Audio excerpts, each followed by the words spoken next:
Abra sua Bíblia no Salmo 42, palavra que o Senhor inspirou ao meu coração para ministrar esta noite para a igreja. Salmo 42, eu estava até falando com Deus sobre esse salmo e tudo aquilo que Deus ia falando ao meu coração. Eu não sei se no decorrer da mensagem o Espírito de Deus vai arrancar lágrimas dos teus olhos, mas se você sentir do Espírito que as lágrimas devem rolar, não se preocupem com a sua maquiagem. Os homens não se preocupem de ser machão. Deixa Deus falar. Deixa Deus agir dentro do teu coração, da tua alma, do teu espírito.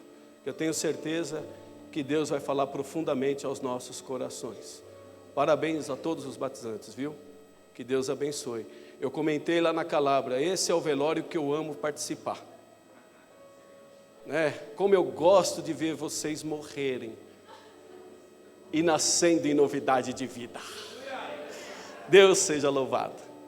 Salmo 42, apenas 3 versos nós vamos ler. Verso 1: Como o servo brama pelas correntes das águas, assim suspira a minha alma por ti, ó Deus. A minha alma tem sede de Deus, do Deus vivo. Quando entrarei e me apresentarei ante a face de Deus? Verso 3: As minhas lágrimas servem-me de mantimento de dia e de noite, porquanto me dizem constantemente: onde está o teu Deus? Amém? Todos acreditam na palavra? Diga glória a Deus. Meus amados, quando nós lemos salmos, é tão gostoso, é tão maravilhoso, porque os salmos escritos são poesias, em que foi escrito em momentos de alegria, de tristeza, de angústia, de dor. Quando se fala de salmos, falam de um poema, fala de experiências humanas, experiências que o homem adquiriu decorrente o tempo.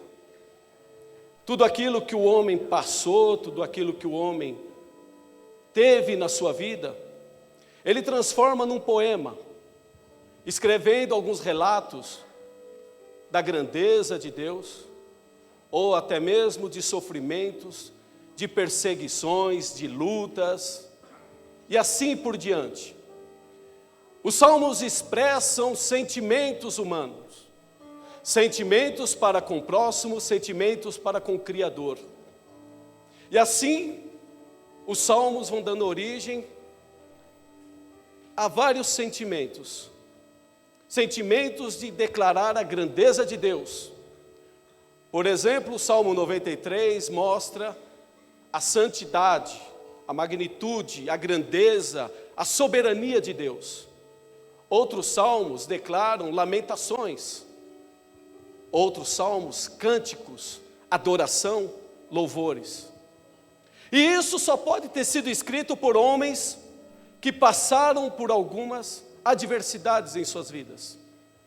Por isso que Deus permitiu que certos homens pudessem passar por algumas experiências em suas vidas, para poder escrever isso e relatar, para que servisse como algo para a nossa vida nos dias de hoje. Porquanto Deus, através das experiências humanas, fala conosco esta noite. A maioria dos salmos foram escritos na época ainda do Reino Unido, quando o templo estava instalado em Jerusalém.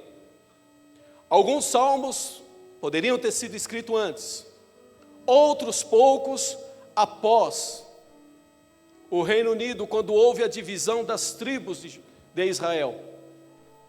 Com essa divisão, o povo viveu muitos tempos num cativeiro da Babilônia e da Síria. E o povo ficou distante da presença de Deus. Para que nós compreendamos e entendamos os salmos, o Salmo 42, que assim como o Salmo foi lido nesta noite, o Salmo 42 e 43 segue a mesma linha, o mesmo Salmo. É uma sequência de 3 estrofes conforme o conceito judaico. Se você vê o verso 5, verso 11 e o verso 3, você vai perceber que o salmista está falando: por que te abates, ó minha alma? Porque está abatida.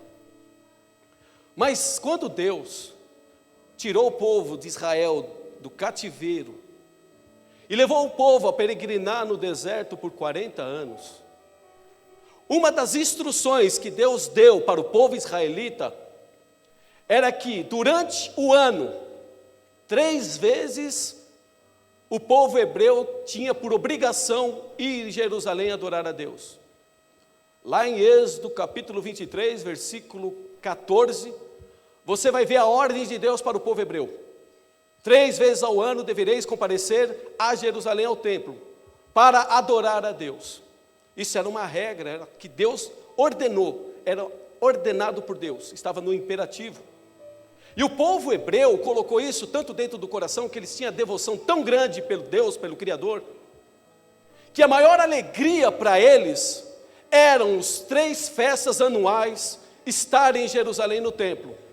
As 3 festas principais para os judeus, para os hebreus, era a Páscoa, a festa dos pães asmos, era depois a festa do Pentecostes, 50 dias depois da Páscoa, a festa do Pentecostes, que a gente encontra em Atos capítulo 2, e as festas dos tabernáculos, aonde eles comemoravam a época que eles peregrinavam sobre a terra. Eram as 3 principais festas do povo israelita, e eles tinham que estar lá, e essa era a maior alegria do povo, estar no templo adorando a Deus. E por que que eles queriam estar dentro do templo? Porque quando Deus tirou o povo de Israel do Egito, Deus pediu para que fizesse uma arca do concerto, uma arca da aliança, que representava a presença de Deus. Ali a presença de Deus era representada pela arca. E quando foi construído, quando o povo peregrinava pelo deserto, existia o tabernáculo que ia junto com eles. E ali todas as vezes eles adoravam, sacrificavam a Deus e buscavam a presença de Deus, porque estava dentro, encalcado dentro do coração do povo hebreu. A presença de Deus somente é encontrada no templo, aonde se encontra a Arca da Aliança. Isso perdurou por anos e muitos anos. Aí nós encontramos um Salmo 42 e o 43, aonde o salmista declara aparentemente uma lamentação. Porém, quando nós começamos a folhear os versos, entendemos que não é bem uma lamentação que o salmista está tendo diante de Deus, mas sim estava anelando pela presença de Deus. Ele estava sentindo Deus muito distante da vida dele. Como que ele poderia estar distante? Quando nós começamos a meditar e olhar, a folhear, a entender o Salmo 42 e o 43, começamos a compreender que o salmista só teria 2 hipóteses para ele ter escrito, para ele ter essa experiência. Ou ele estava encamado, como dá a entender o verso 11, que ele fala dos seus ossos, ou ele estava agora fora de Israel, no cativeiro, longe do templo do Senhor. Estando longe do templo ou encamado, doente, com uma enfermidade mortal, ele estaria impossibilitado de entrar no templo de Deus pela distância e por onde ele quer que esteja. Quero entender eu, por Salmo ser um cântico dos degraus de masquil para o povo, é um cântico de ensinamento. Eu quero entender que o salmista ele estava longe do templo, aonde depois do pecado da nação de Israel, Deus permitiu que o governo babilônico viesse e levasse eles cativeiro para a Babilônia. E ali eles estavam totalmente distantes da presença de Deus. E a pior coisa para o povo hebreu era não poder entrar no templo para adorar a Deus.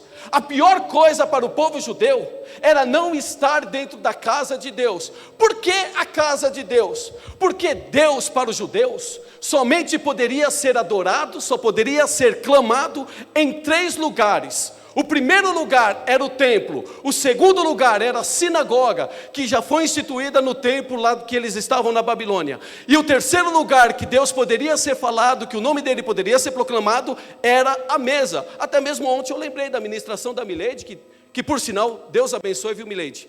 Mensagem tremenda ontem sobre mesa. E um dos locais principais, aonde se invocasse o nome de Deus, era a mesa. Por quê? Quando eles sentavam à mesa, eles pegavam o pão e partiam o pão e diziam: graças eu te dou, ó Pai. Fora daí, o nome de Deus era proibido falar. O nome de Deus não poderia ser falado fora do templo, ou fora da sinagoga, ou fora das casas, da mesa. Haja visto que eu tive um professor de bacharel em teologia, que ele me contou e me contava que um belo dia na faculdade em que ele estava se formando, existia uma judia que estava vendendo algumas literaturas judaicas, algumas literaturas. E ele, sabendo que ela era judia, chegou a ela e disse: Shalom Donai. Ela olhou para a cara dele e falou: seu pecador, como ousa dizer o nome dele aqui em vão? Para você ver com o temor que os judeus têm com o nome de Deus. Tanto que eles não chamam de Deus, chamam do Eterno. Porque Deus tem vários deuses, mas o Eterno só existe um, que não tem princípio e não tem fim.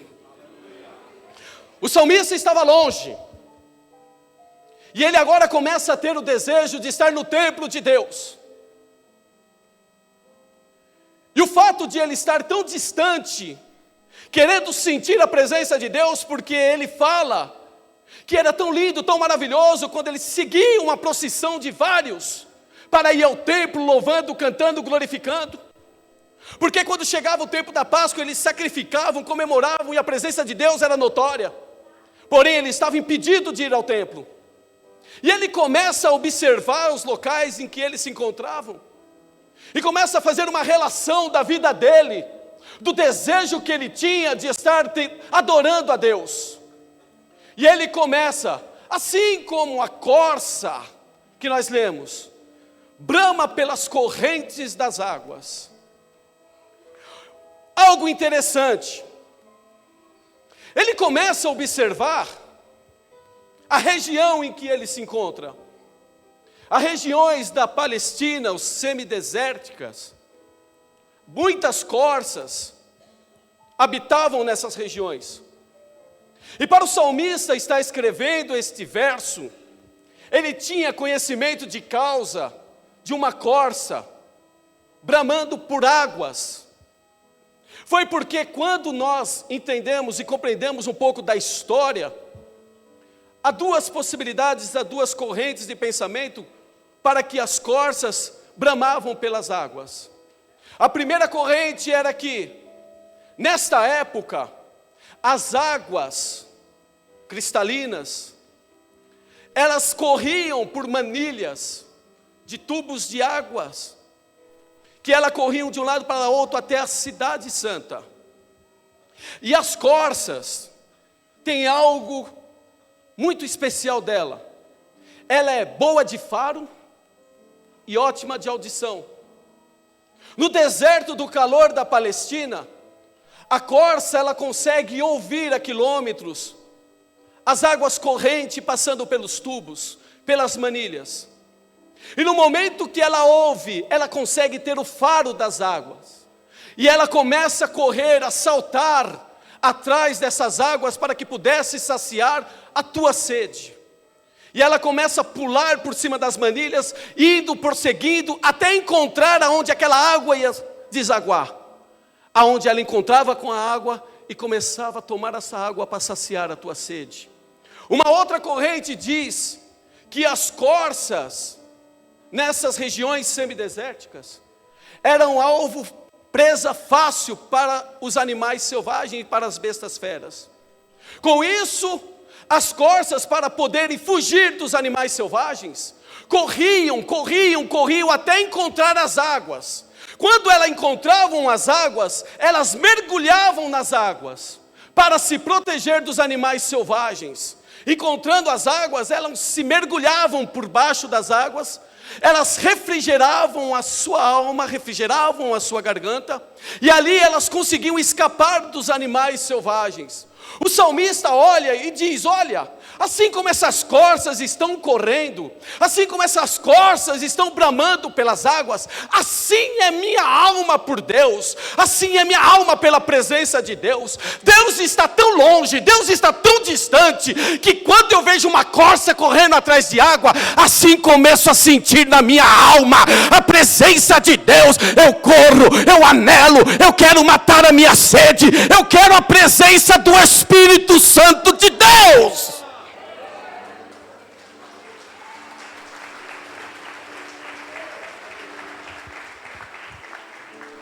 Meus amados, quando ele fala aqui, a minha alma tem sede de Deus, alma no hebraico nefex dá sentido de garganta, de goela. Assim como a minha garganta tem sede de Deus, ele está dizendo aqui no Salmo, assim como a minha alma tem sede de Deus, quando entro e me apresento ante a face de Deus. As corças tinham outra coisa importante. Elas não admitiam ficar confinadas. As corças gostam de estar soltas. Se você quiser confinar uma corça, você vai ver ela doida, não aceita isso. E ela quer correr, ela quer pular, quer saltar. E não vive em confinamento. Por isso que ela corre e encontra as águas.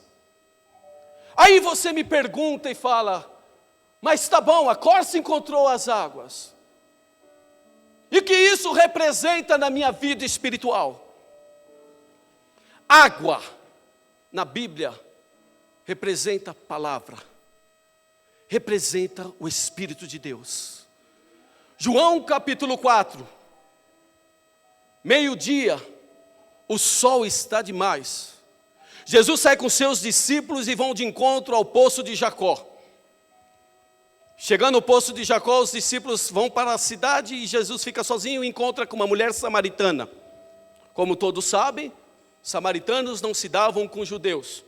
E a mulher samaritana só ia nesse horário ao meio-dia, que nenhuma mulher queria ir, para não encontrar com as outras judias que já iam de manhã. Por isso que ela ia ao meio-dia. Porque mulher nenhuma queria ir ao meio-dia no sol escaldante do deserto. Eles queriam ir sempre cedo para colher as águas. Jesus se encontra com essa mulher e Jesus com sede.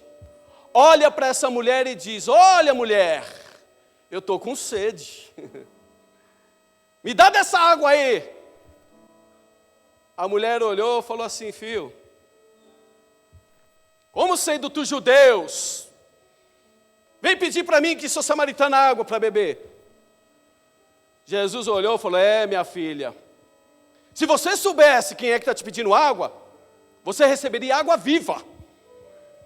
Aí a mulher olha para a cara de Jesus e fala assim: mas peraí, eu estou olhando para você aí, ó, você nem balde tem para colocar lá no poço. Você não tem nem balde para poder ir lá afundar no poço e puxar água. Como é que você vem falar para mim de água viva? Jesus olhou e falou: minha filha, esta água que você toma, você vai tomar e vai tornar a ter sede. Mas da água que eu lhe der, esta água vai jorrar dentro do teu ventre, para te levar para a vida eterna. É esta água que Jesus Cristo quer te dar esta noite. É a água que vai jorrar para a vida eterna. É esta água, você entrou com sede, anelando agora com fome de Deus, com sede de Deus. Hoje comece a adorar, porque tem água viva descendo do céu para a tua vida.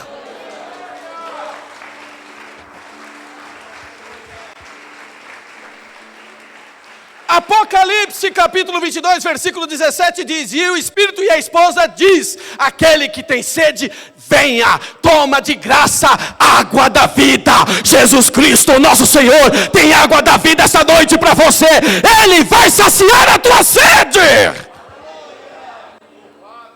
E você nunca mais vai ter sede. Mas aí o salmista sabe que, assim como a corça está ansiando por água, e a alma dele estava da mesma forma, ele queria tomar essa água para saciar a sede, para estar no templo de Deus. Porém, um grande problema na vida desse salmista: afronta, as adversidades, os problemas, estão agora na vida dele. O desejo dele era poder anelar pela presença de Deus, ele queria a presença de Deus.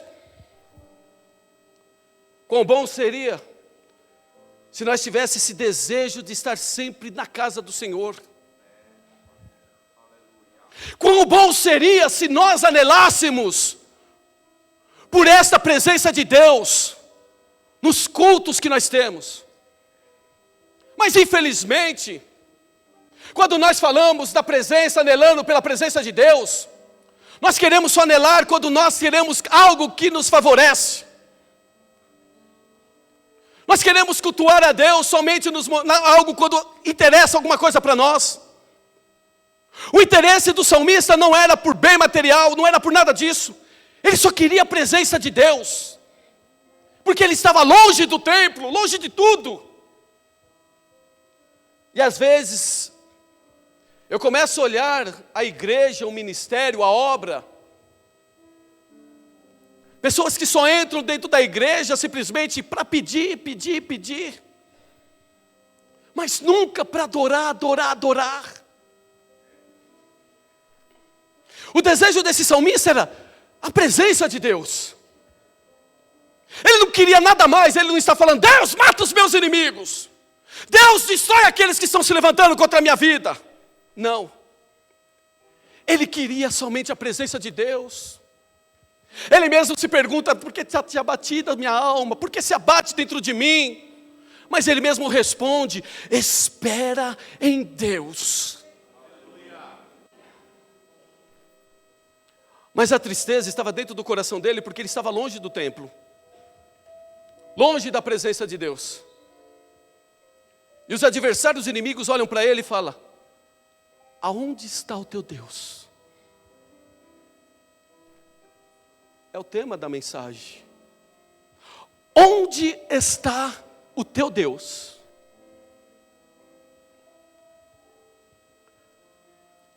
A tristeza dele era tão grande, a angústia dele era tão grande, a ponto de ele declarar: as minhas lágrimas me servem de alimento. Quando eu comecei a olhar isso, meditar, falar: Deus, isso é profundo. Seja ele encamado, doente, seja ele no cativeiro, distante da presença de Deus, porque o desejo era estar dentro do templo, adorando, glorificando, exaltando, bendizendo, enaltecendo a Deus. Mas não, ele estava distante. Ele olha: Deus, as minhas lágrimas me servem de alimento. Aí eu falei: Deus, como que uma lágrima pode servir de alimento para uma pessoa? E Deus me levou a entender. Isso é palavra revelada.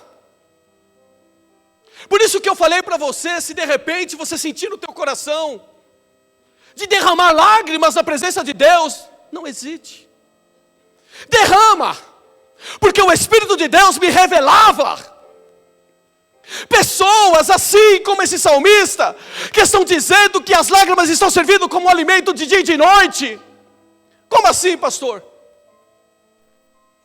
Às vezes você está sentado à mesa, está lá comendo a sua comida, mas por dentro está lá destruído, destruída. E as suas lágrimas começam a cair sobre o seu alimento, começa a cair sobre aquilo que você está bebendo, e você fala: Deus, não dá mais, Deus.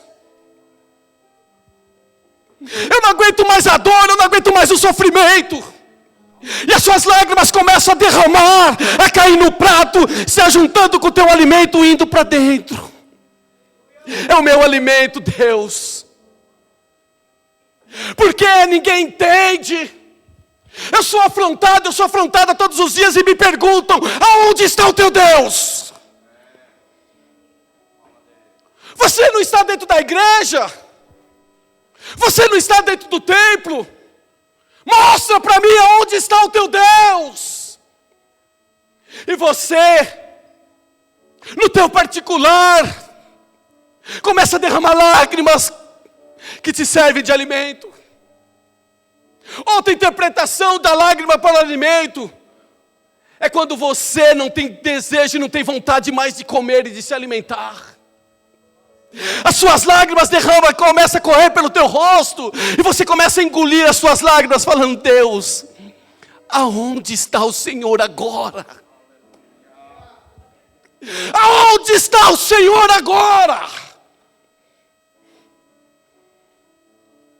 Porque porquanto me dizem constantemente: aonde está o teu Deus?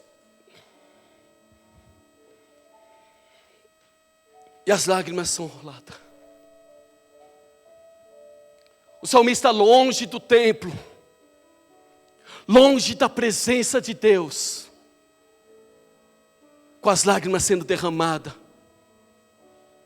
fala: Deus,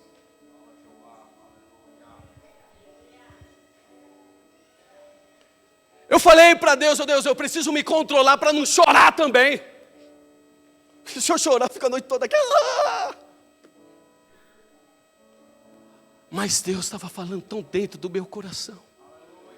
Como tem vidas, pessoas que estão vivendo isso no seu dia a dia, no seu cotidiano, sofrendo, angustiada, pelas madrugadas, pelas noites, as lágrimas estão sendo derramadas, porque até mesmo você olha para a direita, olha para a esquerda, olha para frente, olha para trás, fala: Deus, eu não enxergo mais solução. E ainda para ajudar, os amigos da dia e da noite: aonde está o teu Deus, crente abençoado? Você vai no culto de domingo, de segunda, de quinta, de quarta, de sábado, sei lá. E aonde está o teu Deus? Cadê a provisão? As portas estão fechadas, as portas não se abrem. E nada mais vai dar certo. E ainda você cai na historinha do pastor que fala: Deus está no negócio. Calma.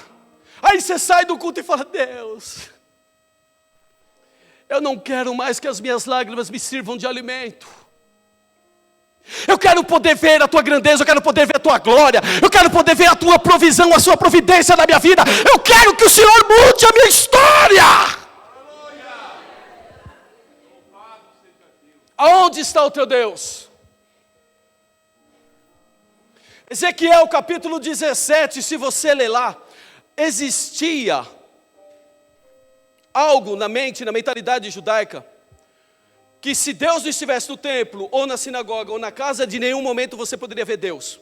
Aí Deus levanta os profetas e começam a profetizar lá na Babilônia, lá onde eles estavam no cativeiro. Deus levanta profeta como Ezequiel lá no capítulo 17 e fala assim: Deus, Ele vai como uma águia para se encontrar com você, para se mostrar que aonde quer que você esteja, Deus está presente na tua vida. Jeremias no capítulo 29, onde o povo cruzou os braços, não queriam mais trabalhar, não queriam fazer mais nada. Deus levanta o profeta Jeremias e fala: olha, 70 anos está para vocês, porém, vocês começam a trabalhar, começam a ter filhos, começam a se casar, começam a orar por essa região, porque Deus está com vocês, porque Deus bem sabe o pensamento que pensa de vós, pensamento de paz e não de mal, para vos dar o fim que vós esperais. Deus tem o melhor dessa terra para você. Talvez você não está entendendo. Quando você pensa que Deus está preparando o mal para você, Deus está preparando o melhor desta terra. Por isso que Deus fala: buscai e me encontrareis, quando buscares de todo o vosso coração. Deus nunca te abandonou. Deus sempre está presente na tua vida. E aonde está Deus hoje? Aonde está Deus?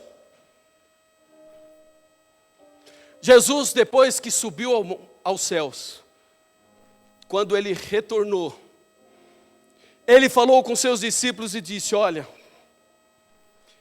eu estarei convosco todos os dias, até a consumação dos séculos. Jesus está presente na tua vida todos os dias até a consumação dos séculos. Mas aonde está o meu Deus? O apóstolo Paulo, capítulo 6 de 1 Coríntios, versículo 19, ele diz: não sabeis vós que sois o templo do Espírito Santo, e que Ele habita em vós? Pois não fostes comprado com ouro, mas foste comprado pelo sangue de Jesus Cristo, o nosso Senhor. O apóstolo Pedro, no capítulo 1, versículo 18: não foste comprado da vossa vã maneira de viver, nem com ouro e nem com prata, mas foste comprado com sangue precioso de Cristo Jesus, ao qual está guardado para a redenção. Jesus Cristo, Ele habita em você, Ele habita em mim. Nós somos templo do Espírito Santo de Deus. Aonde está Deus? Deus está dentro de mim, Deus está dentro de você. Então alegra, adora, glorifica, porque Deus habita em você.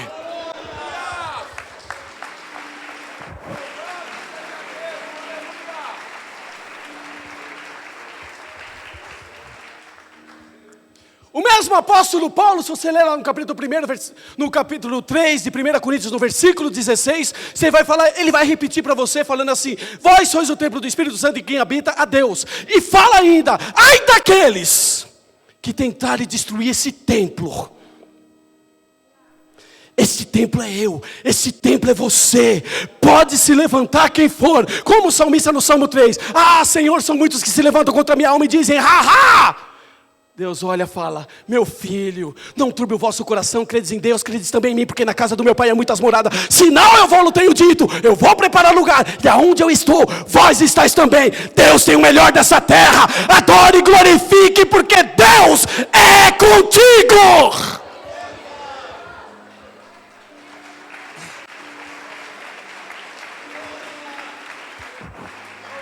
Aleluia. Não importa. Eu sei que há momentos que a gente vive isso.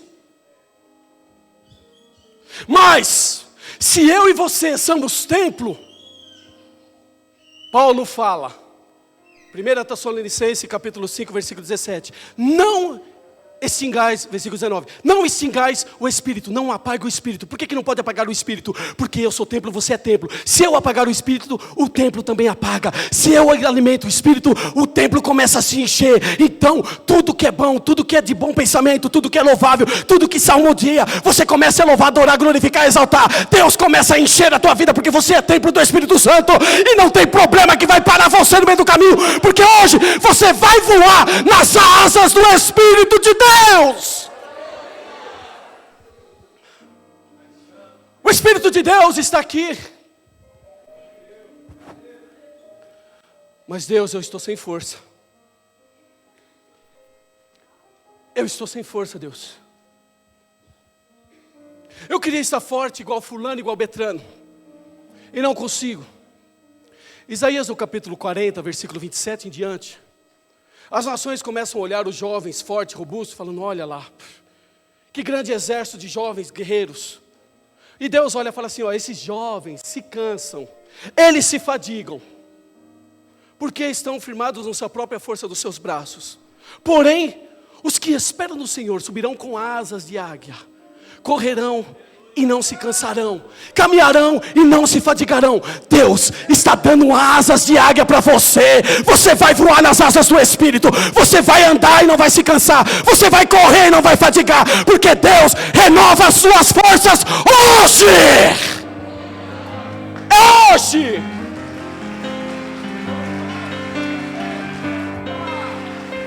Aleluia. Então, quando perguntarem aonde está o teu Deus, você bate no peito e fala: o Deus está aqui, porque eu sou templo do Espírito de Deus. Eu sou templo do Deus vivo, do Deus Altíssimo. Eu tenho a promessa, e não há quem tome a promessa das suas mãos. Não há quem tome, Porque se Jesus disse que Ele estaria conosco até a consumação dos séculos, Deus não te abandonou e nunca vai te abandonar. Ele sempre estará contigo. Sempre. Antes que o pastor puxe minha orelha, se coloque de pé. A hora está passando.